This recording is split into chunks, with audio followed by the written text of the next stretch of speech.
सलाम मसनून, आदाब। नूरी academy YouTube channel पर आप तमाम ही नाजरीन का इस्तकबाल किया जाता है। मैं आपका दोस्त अताउर रहमान नूरी इस वीडियो सिलसिले की तीसरी वीडियो लेकर आपके सामने हाजिर आया हूँ।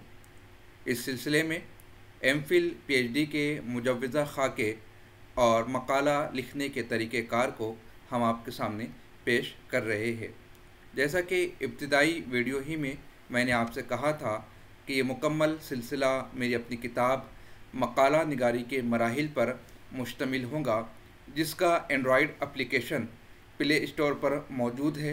स्क्रीन पर नज़र आ रही लिंक या डिस्क्रिप्शन में दी गई लिंक से आप इस किताब को डाउनलोड करके इस्तेफ़ादा कर सकते हैं।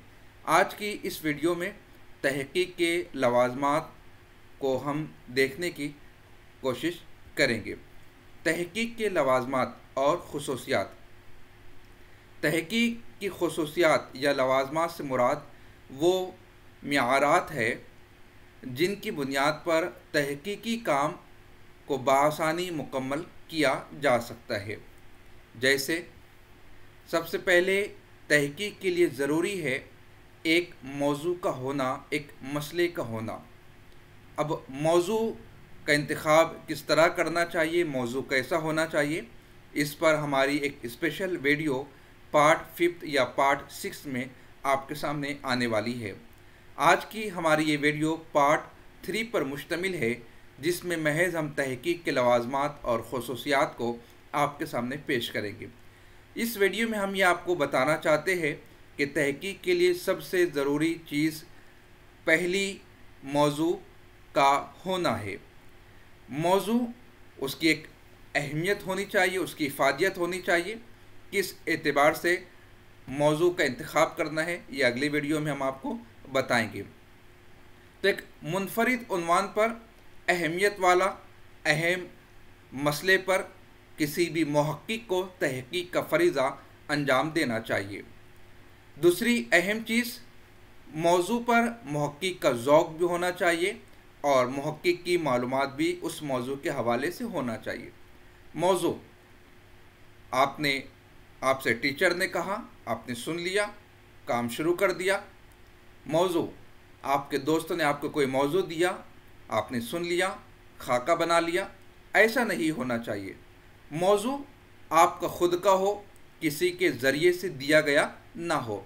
हाँ, आप ये कर सकते हैं कि आप 2-4 मौजू मुंतखब करें और अरबाब इल्म व दानिश से मशवरा कर लें कि इनमें से कौन सा मज़मून बेहतर है, कौन से मज़मून पर काम किया। आप अरबाब इल्म व दानिश से मशवरा करके अपने मुंतखबा मौज़ूआत में से किसी एक मौजू का इंतखाब कर सकते हैं। गाइड के ज़रिए से दिए गए मौजू पर भी रिसर्च वर्क किया जा सकता है, लेकिन उसके लिए ज़रूरी ये है कि आपकी सोच से आपका गाइड, आपका निगरां, आपका टीचर बाखबर होना चाहिए और वो आपको ऐसा मौजू दे जिसमें आपकी रुचि हो, जिसमें आपका ज़ौक़ हो, जिसमें आपका शौक़ हो, जिसमें आपकी मालूमात हो। तभी कहीं जाकर आप बेहतरीन मुहक्किक बन सकते हैं। मुहक्किक के लिए कौन कौन से औसाफ होने चाहिए, कौन सी ख़ुसूसियात होनी चाहिए, इसको आने वाली वीडियो में हम आपके सामने पेश करेंगे। बिल्कुल उसी तरह जिस तरह एक निगरां में, एक गाइड में बहुत सारी ख़ुसूसियात का होना ज़रूरी है। अब वो ख़ुसूसियात कौन कौन सी है उसे भी हम नेक्स्ट वीडियो में आपके सामने पेश करने की कोशिश करेंगे। मौजू मुंतखब करने के लिए पहले आपको जांचना होगा क्या इस मौजू पर इससे कब्ल काम हो चुका है। अगर काम हुआ है तो क्या उस मौजू में तहक़ीक़ की गुंजाइश बाकी है जिस पर मैं काम कर सकता हूँ। जैसे डॉक्टर इकबाल और मिर्ज़ा गालिब पर इतना सारा काम हो चुका है कि अब उनके ऊपर नए मौजू को मुंतखब नहीं किया जाता। यूनिवर्सिटीज़ में उन पर रिसर्च की परमिशन नहीं दी जाती है। सबब ये है कि उन पर जितना काम होना था वो तकरीबन हो चुका है। अब मज़ीद किसी पहलू की गुंजाइश बाकी नहीं रहती। तो आप भी जो मौजू तलाश कर रहे हैं, पहले तो इस बात की कोशिश कीजिए कि उस पर काम ना हुआ हो, और अगर काम हुआ हो तो फिर तहकीक की गुंजाइश निकालिए कि किस शोबे में, किस पहलू में, किस कॉर्नर पर काम नहीं हुआ है और आप वहाँ पर काम करने की कोशिश कीजिए। तो तहकीक के लिए ज़रूरी है मौजू का होना। उसके बाद अगली किस्म है तरीक़ेकार। आप कौन सा मेथड यूज़ करोगे, कौन सी टेक्निक यूज़ करोगे रिसर्च वर्क के लिए, मेथडोलॉजीज़ क्या होंगी, टेक्निक्स आपकी क्या होंगी, कौन से आपके पैरामीटर्स होंगे। तो तहकीक, चूँकि हम उर्दू ज़ुबान व अदब की बात कर रहे हैं, तो उर्दू ज़ुबान व अदब में जो तहकीक होती है वो दस्तावेज़ी तहकीक होती है, तज्ज़ियाती तहकीक होती है, मारूज़ी तहकीक होती है। हम मैदानी तहकीक नहीं कर सकते हैं चूँकि मामला लिटरेचर का है। लाइब्रेरी वर्क ज़्यादातर किया जाता है। माजी में जो कुछ हो चुका है उसमें नए हक़ाइक़ को तलाश करने की कोशिश करते हैं। तो तरीक़ेकार जो होना चाहिए, तहकीकी अमल की बुनियाद मंतिकी व मारूज़ी होनी चाहिए। ज़ाती जज्बात और तासुबात को तहकीकी अमल के दौरान दाखिल होने से परहेज़ करना चाहिए। जैसा कि बाज़ मुसन्निफ़ीन को आप देखते होंगे कि अगर वो किसी शख्सियत पर, किसी तहरीक पर, किसी अहम कारनामे पर तहकीक का फ़रीज़ा अंजाम दे रहे हैं और उस कारनामे के हवाले से, उस शख्सियत के हवाले से अगर उनके जहन में कोई मनफी बात हो तो वो किसी न किसी तरह अपने तहकीकी काम में उस मनफी बात को भी शामिल कर देते हैं, यानी कि अपने ज़ाती नज़रियात को भी तहकीक का हिस्सा बना देते हैं और फिर यही मनफी बातें यके बाद दीगरे वो एक ऑथेंटिक सोर्स की हैसियत से दूसरों में मुंतकिल होती जाती है। यानी कि जो बुराई राह पा गई थी वो मुस्तकबिल में भी उसी तरह दराज से दराजतर होती चली जाती है। इसलिए कहा जाता है कि ज़ाती जज्बात और तासुबात को तहकीकी अमल के दौरान हायल नहीं होने देना चाहिए। तहकीकी अमल के दौरान मुहक्किक का तरीक़ेकार साइंसी होना चाहिए। तरीक़ेकार बिल्कुल सादा और वाज़े होना चाहिए, मुबहम नहीं होना चाहिए। आप हाँ बोल रहे हो या ना बोल रहे हो, बिल्कुल खुले लफ्ज़ों में इस बात का ऐलान होना चाहिए। तहकीक में क़यास और तख़य्युल का अमल दखल नहीं होना चाहिए। ऐसा हो सकता था, ऐसा हो सकता है, इस बात का गुमान है, ऐसा मेरा सोचना है, ये तमाम तर बातें किसी भी तहकीकी काम में नहीं होना चाहिए।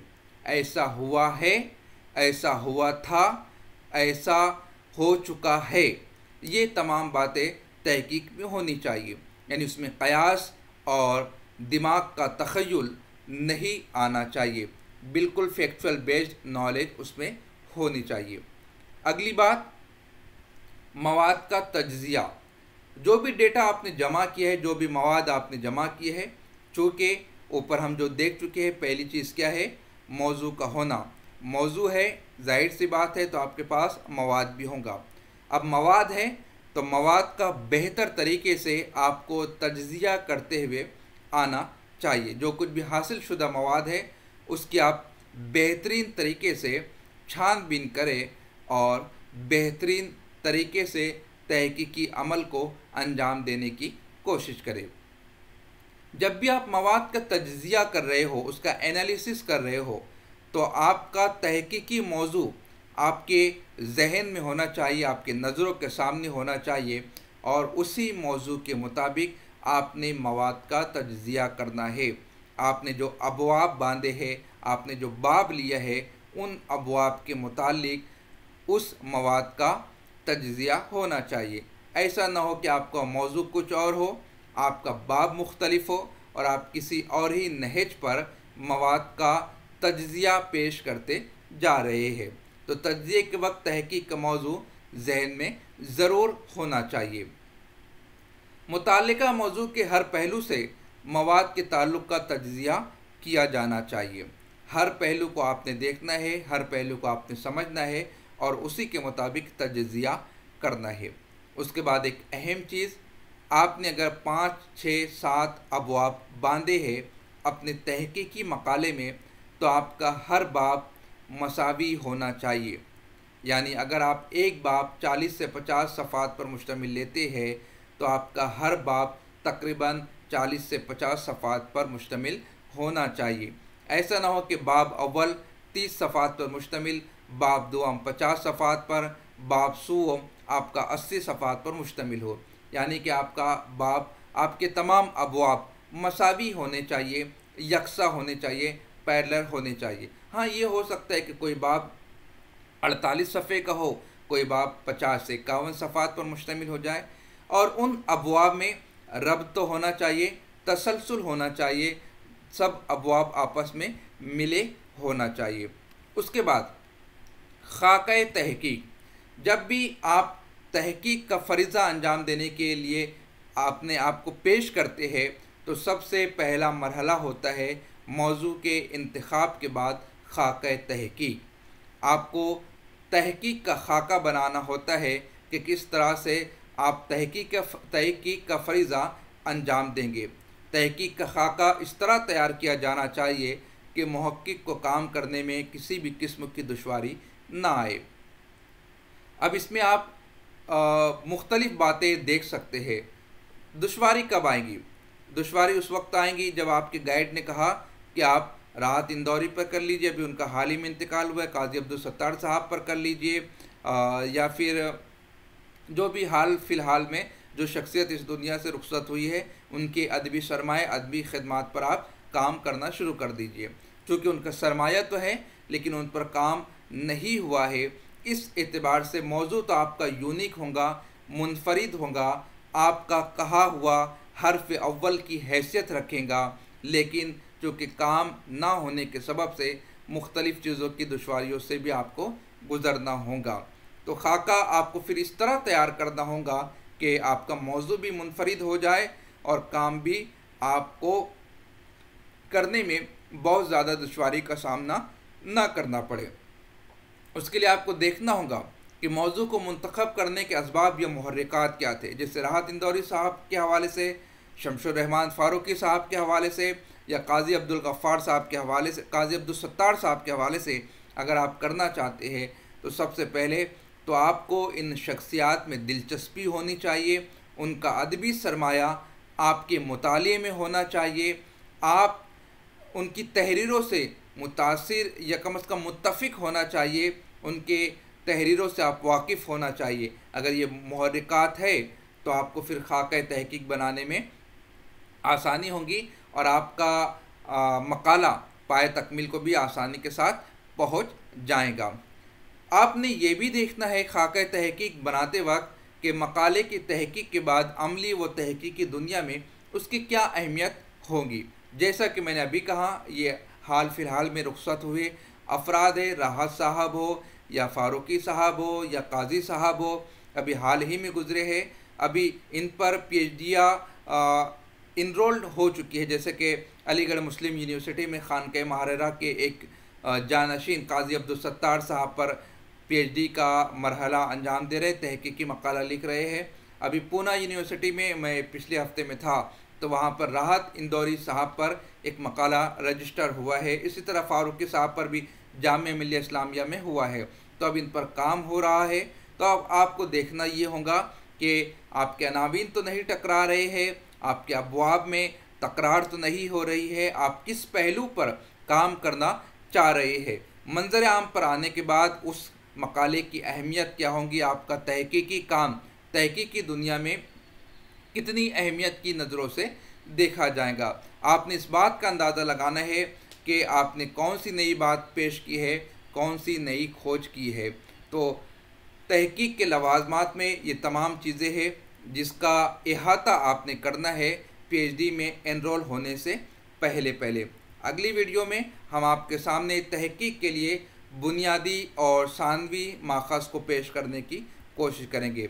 बुनियादी माखज़ यानी प्राइमरी सोर्स और सानवी माखज़ यानी सेकेंडरी सोर्स, इसकी तफसीलात हम आपसे नेक्स्ट वीडियो में आपके सामने पेश करेंगे। आपसे गुजारिश है कि चैनल को सब्सक्राइब कर लीजिए, बेल आइकन को क्लिक कर लीजिए, वीडियो की लिंक को अपने दोस्त अहबाब में शेयर कीजिए और हमारा ये सिलसिला आपको कैसा लग रहा है कमेंट के ज़रिए से हमें ज़रूर मुत्तला करें। मिलते हैं अगली वीडियो में। खुदा हाफिज़।